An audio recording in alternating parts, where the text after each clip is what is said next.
NFTs are stupid.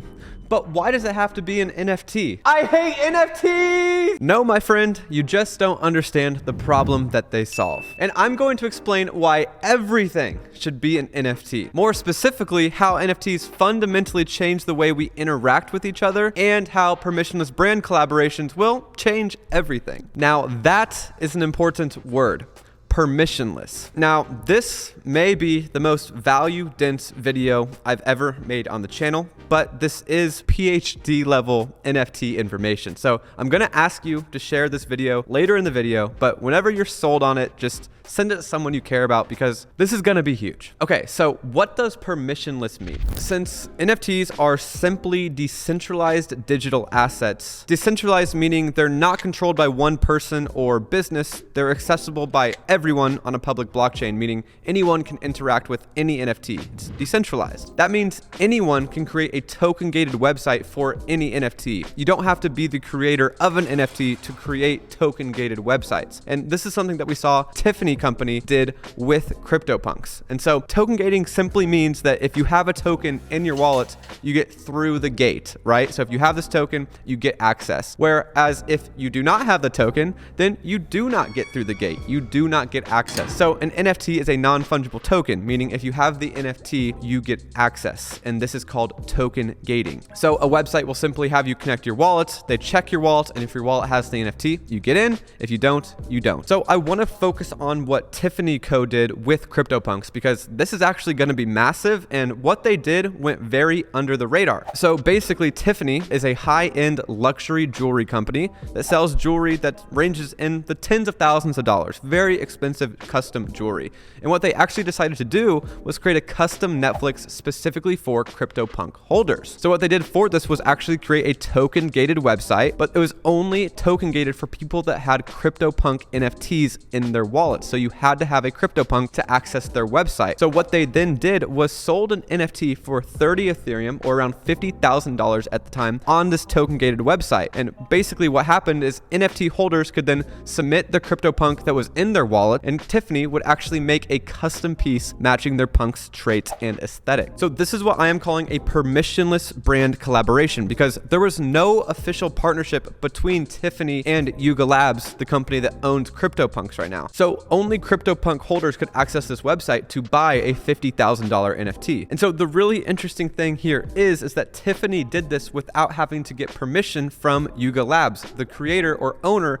of the CryptoPunks NFT. That's because these NFTs are on the Ethereum blockchain, which is decentralized, which, like I said, means anybody can interact with them. Hence the term permission. You don't need permission to interact with these NFTs, create token-gated websites, or create special offers for specific NFTs. So why did Tiffany do this? Well, it was actually genius. So let me kind of explain this to you guys. At the time, CryptoPunks were well over $100,000 for the cheapest one, and someone who is willing to spend that much money on a JPEG is also probably more likely to be interested in other luxury items like jewelry. So the CryptoPunk holder base fits Tiffany's target demographic perfectly. On top of this, the core value of CryptoPunks is that they are highly desirable, scarce collectibles. Emphasis on the scarcity. There's only 10,000 of them, so the people that own these feel like they're in an exclusive club. And Tiffany matched this ideal by basically only selling 250 of these custom punk necklaces, or 250 of these NFTs that got you the custom punk necklace. And of course, it was only available to punk holders, so this made punk holders feel like they were getting an exclusive offer. And if you know anything about NFTs, they are very centered on community, and now anybody who actually got one of these necklaces is going to be able to flex and have some status at the next IRL CryptoPunk event. And on top of this, this cost $0 in marketing to do. They raised over 750 Ethereum on these sales. That's around $1.5 million, and they got a lot of free press from this. They got featured in CNN and Forbes. And on top of this, now they have wallet addresses of high-end customers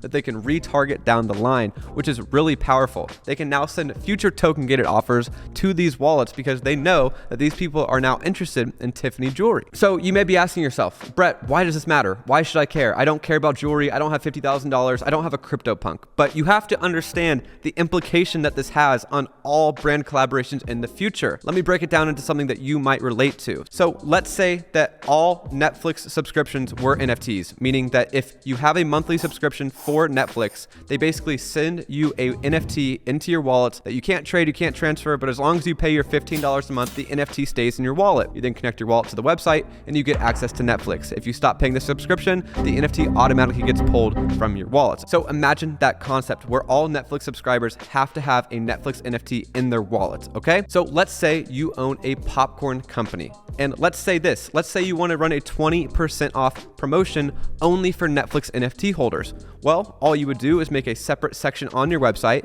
You would token gate it so only people with a Netflix NFT in their wallet could access your website. And on that page that is token gated, you offer a 20% off discount code. This could be synced with a release of a new show. This would be a good way for you to separate yourself from other popcorn companies and get a targeted demographic that is probably interested in popcorn. And on top of this, you're giving Netflix subscribers a special promotion and another benefit of being a Netflix subscriber without Netflix even having to approve this. So this is what we're going to see. A lot of businesses starting to offer exclusive benefits to other holders, and those holders are going to benefit whether that company approves of it or not. So I could give countless examples, but I think you get the point. So another benefit of this, which I want to get into, but it's kind of advanced, kind of nerdy, and not so sexy. But if you run Facebook ads, you know that basically you target people on what is called an interest group, meaning if I search the term Netflix on Google, now people on the back end can run ads to people like me who have searched the term Netflix on Google. But let's say I'm selling a Netflix pillow or something like that, and I want to run an ad to people that have shown interest in Netflix. Well, what happens is anybody who's Googled the term Netflix will be shown that ad. But what could happen is someone could have Googled, what is the best streaming service? Netflix, Hulu, or Disney Plus? And then they may have came to the consensus that they wanted to go with Hulu. Now, my product only applies to people who actually have Netflix, yet I'm running an ad to that person because they showed interest in the term. And so it's not perfect. Now, Facebook ads are a great advertising platform, but let me explain how NFTs actually make a much more precise advertising platform. So instead of having to be intrusive and selling data and looking at what people have been searching on the internet, you could simply just be running ads to people who hold Netflix NFTs. And that means you know with 100% certainty that this person is a Netflix subscriber because they have the NFT in their wallet right now, which is a much more accurate way of running advertising. And I know for a fact Facebook and Instagram will be working on this very, very soon. So this also implies that the way we do targeting and the way that businesses collect customer data can be fundamentally shifted because Web3 wallets can be made anonymously. And what that means is that you don't need someone's name, email, birthday, address, social security number just to make an account for a monthly subscription service. You just basically create a wallet and the NFT in this wallet gets you access. And now people can run targeted ads to those customer bases without having to know the person's personal information. So this is really advanced, boring stuff that is really important, but I'm not going to bore you guys on the whole data privacy lecture, but understand this is the beauty of Web3. You can target people more effectively without intruding on people's privacy while simultaneously creating a more interoperable world where brands and small companies can engage with each other's customer bases like never before. So again, like I said at the beginning of this video, this is like PhD advanced level concepts, but this has massive implication on how we interact with each other at a global scale. So the last way I'm going to explain this to you is basically this. When you create an account on a website, any website, they ask you for your name, email, and maybe a phone number. Then they use this information to make your account, but simultaneously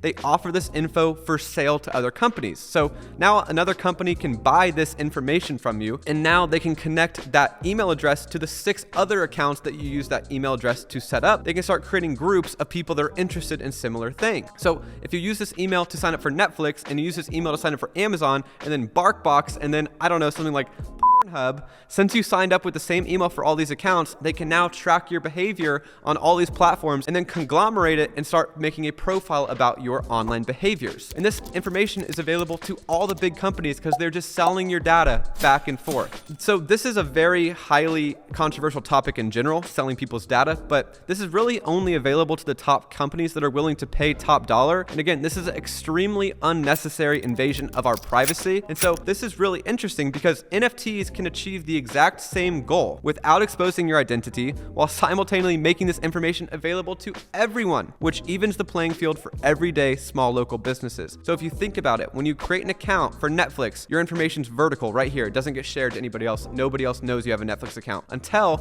they sell it to Amazon. And then Amazon sells it to BarkBox. And then BarkBox sells it to Facebook. And now all of a sudden, all of these companies know the 300 websites you're on, what you're searching on Google, because they're all selling it back and forth and tying it back to your email. Where if it's a Web3 wallet, it is completely anonymous. You could actually make multiple wallets. So you could have one category of accounts like your Netflix, Hulu, and Disney Plus in one wallet. And then you could have your, I don't know, adult DGen wallet where all that behavior is on a different wallet, and they can't tie it back to you, which again is not sexy, but it is very weird to think that these companies know everything that you're doing on the internet. And if you actually pay attention to it, DoorDash is very good at actually sending you notifications at specific times of the day where they know you're hungry. On Monday, they'll send me a notification at like 5:30 p.m. because that's the average time that I eat on Monday. But on Tuesday, I have meetings from 5 to 7, so I don't usually eat till 8. And they coincidentally will send me a notification at 8:04 to get Chick-fil-A on a Tuesday. And so these things are getting really good. And with TikTok and these other social media algorithms who take an absurd amount of data, including listening to your phone, looking at all of your photos and your text messages, you allow them to do that. By the way, if you have TikTok on your phone, you agreed to that. And it's just getting very, very messy. And this is something that NFTs solve. And so I kind of combined the two concepts of permissionless brand collaborations and decentralized digital assets that can kind of protect your data. But I do think they go hand in hand. And that's just a way that NFTs vastly improve the system that we currently live in and make it much better for the everyday person. On top of this, you know how those big companies sell the data? Well, if NFTs and every single software was sold with an NFT, any small business could benefit from knowing that customer data and could actually make better decisions and create special offers for those people. And so it's a much more fair, and it kind of evens the playing field for everybody. Yet that's something I don't see a lot of people talking about in the NFT space, but it's something I have not been able to stop thinking about because it's my go-to when I work with some of these big brands for my agency. Why should you be in Web3 right now? Because of decentralized, permissionless brand collaborations allow people to interact with your brand like never before. That's what I always say. But do you see how big this is, guys? Like, this is so unsexy, but probably the most important video I've ever made. But this is literally PhD level concept. So if you understood even half of what I said, you are ahead of like 99.999% of people. And I promise you in 3 to 4 years, this is going to be like the biggest make money online trend, just like social media marketing agencies was a few years ago. NFT Web3 agencies are going to be massive. So if you are starting to digest this, just watch this video a few times over. Repetition is how we learn, and I promise you, you're going to start unlocking so many different creative avenues on how you can apply this to different businesses in the world to better people's lives. So guys, Tiffany used another Web3 mechanic to actually redeem the necklaces, which will be massive in and of itself, but I'm going to save that one for the next video because this was probably information overload. But guys, if you see how this tech is going to change the world, please send this to a friend and a family member because we do not want the ones that we love to miss out on this generational opportunity. This is literally one of the biggest potential markets in the world, ownership on the internet at scale, and this is a once-in-a-lifetime opportunity. So I really hope you guys are taking this seriously. If you learned something, just please hit the like button. It really does help the channel, and the only way we see this happen is if more people get educated that this is possible. So if you want extra credit, leave a comment on a potential permissionless brand collaboration you think would be cool. But other than that, guys, I hope you have a great day, and I will see you in the next one.